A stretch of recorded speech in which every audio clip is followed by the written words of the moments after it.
Sebelum kita mulai pembelajaran, alangkah baiknya kita berdoa bersama-sama ya. Iya. Silakan untuk ketua kelas bisa dipimpin doa. Siap, Kak. Kita mulai.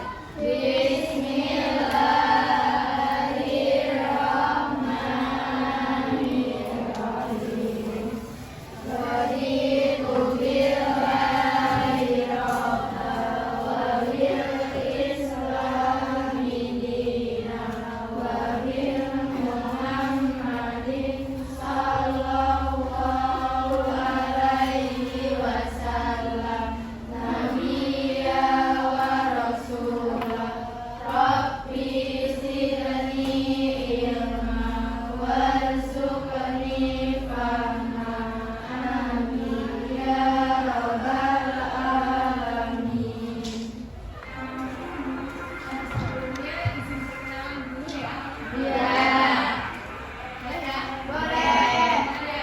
Izin perkenalan, saya Amanda Sabila, mahasiswa PPL Unggul. Kebetulan saya PPL di SMK itu sesi. Kalian bisa panggil saya Kak Amanda atau Kak Amanda, terserah senyamannya kalian. Ya, tapi kayaknya Kak Aceh ya. Masih seumuran ya. Kan tadi saya sudah memperkenalkan diri, ya. Jadi ini saya akses sambil tunjuk kanan. Oke. Ada Adinda Yuliana Ananta. Kemudian Adira Sri Muladi.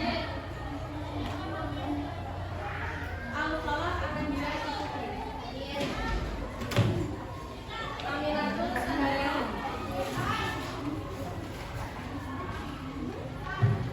Kemudian Anissa Jinan Aulia. Ardiana Nurfadila.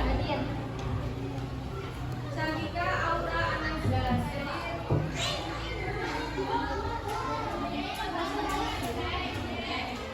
Cici Anis Setiawati. Kemudian Yanita Aulianisa. Kemudian Indah Safitri. Dina Bagia Ahmadiana. Elsie Rizky. Hikmatul Hasyana.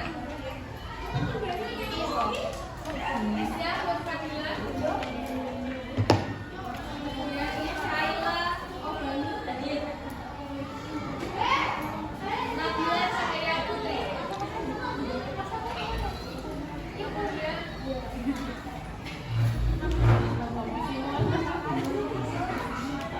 Kemudian kemudian Nala Aprilia.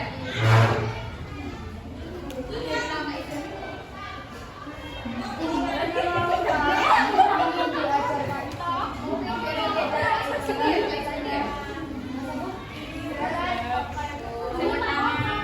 Nana Fitma Sari.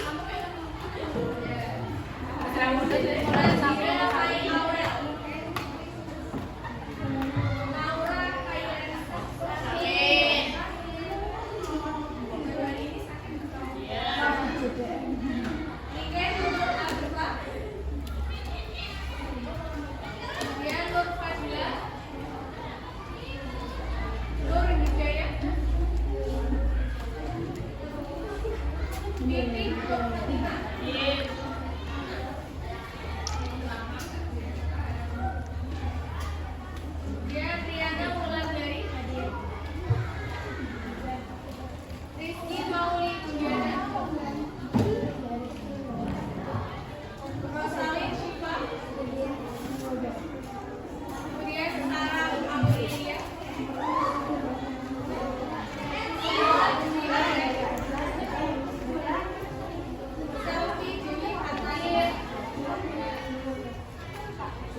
Wahyu.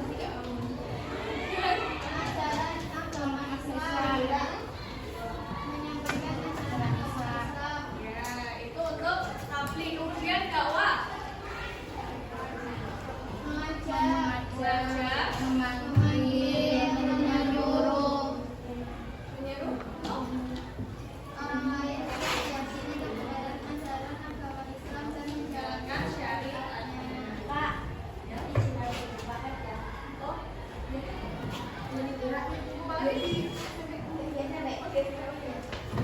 Saya kiranya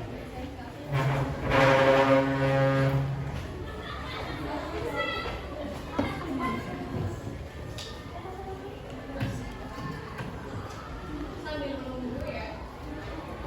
Kira-kira khutbah itu jika seseorang melaksanakan khutbah itu biasanya disebut dengan khotib. Nah, kalau menjadi seorang khotib itu kira-kira harus ada syarat dan ketentuannya nggak sih? Ada. Ada yang masih ingat apa? Syaratnya?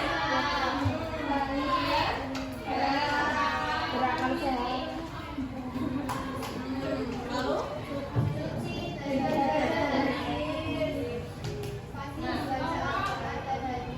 Ya, itu sebagai syarat untuk menjadi khotib. Nah, untuk tabligh, kira-kira kalau seseorang melaksanakan tabligh itu disebutnya apa sih? Mubalik. Apabila laki, kalau ia perempuan disebut dengan mubaligh. Ya. Kalau Jawa, kalau yang perempuan, ya, jadi itu ya. Untuk dakwah, biasanya kalau dakwah itu metodenya kan banyak ya teman-teman ya.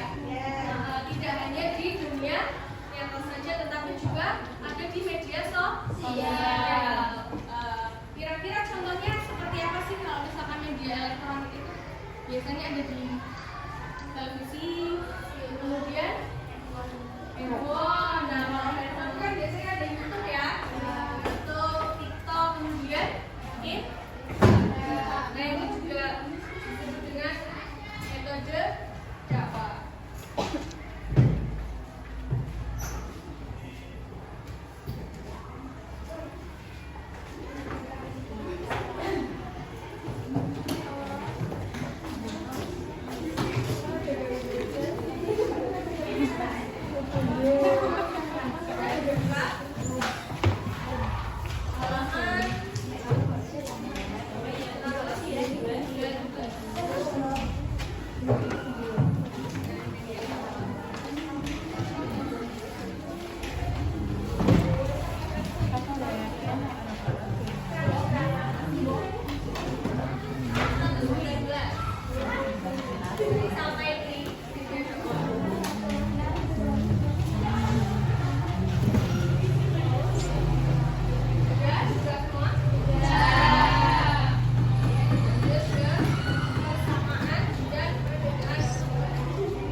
Misalkan dari waktu ya, kalau khutbah itu kan biasanya kalau sholat Jumat itu kan terbatas ya waktunya. Nah, kalau tabligh dan juga dakwah itu tidak terbatas. Kemudian juga siapapun bisa mengikuti tabligh dan juga dakwah, baik yang muslim maupun non muslim itu bisa ikut ke dakwah.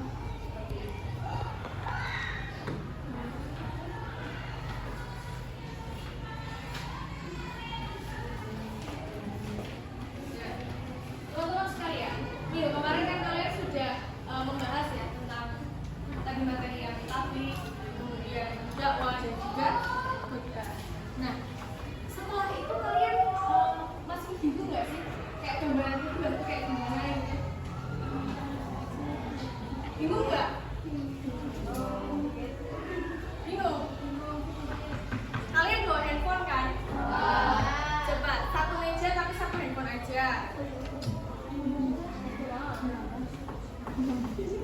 Coba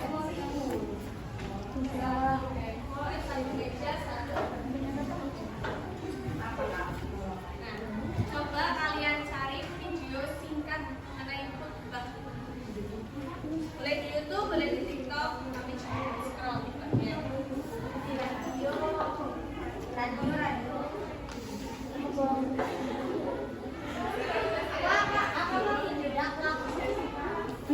Naskah khutbah. Tata cara kemudian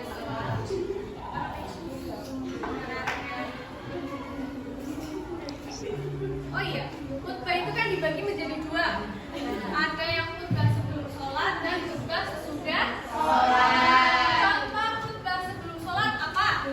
Nah, sesudah sholat, contohnya sholat susu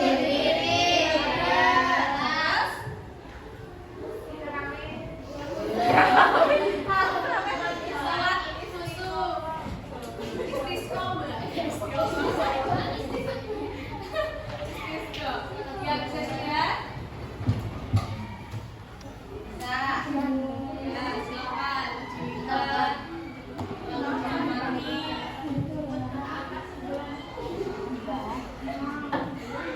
Ada khutbah Jumat.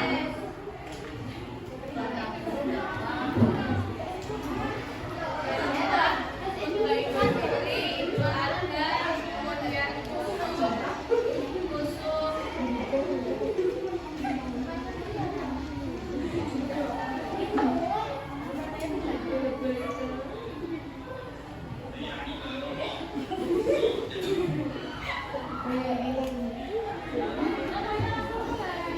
Bisa dilihat ya, bisa diamati.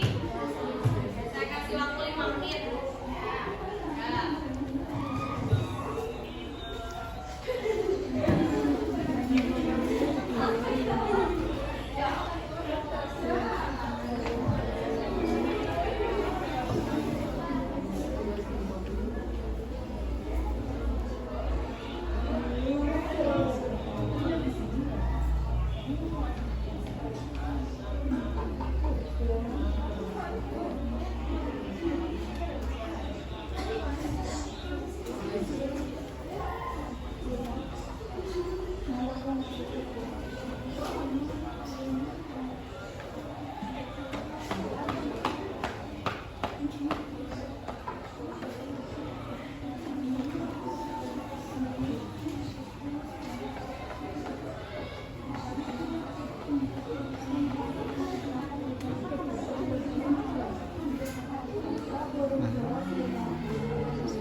Ya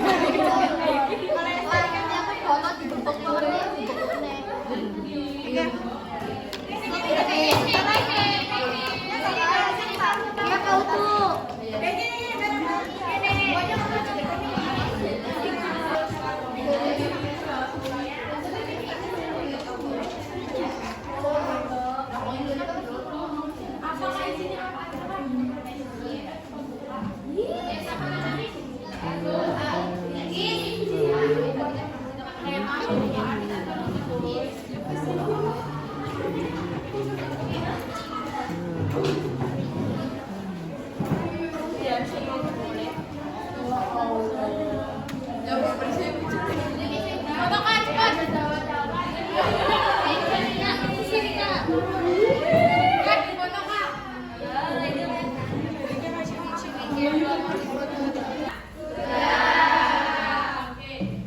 Setelah kalian diskusi, saya mau kelompok nomor berapa? Satu untuk maju mempresentasikan hasil diskusinya. Monggo silakan. Ayo.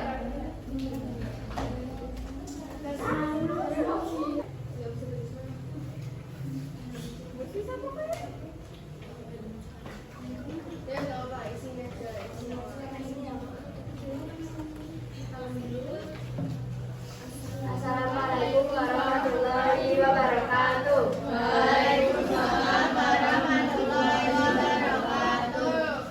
Kami dari kelompok 1 akan mempresentasikan tentang khutbah menikah.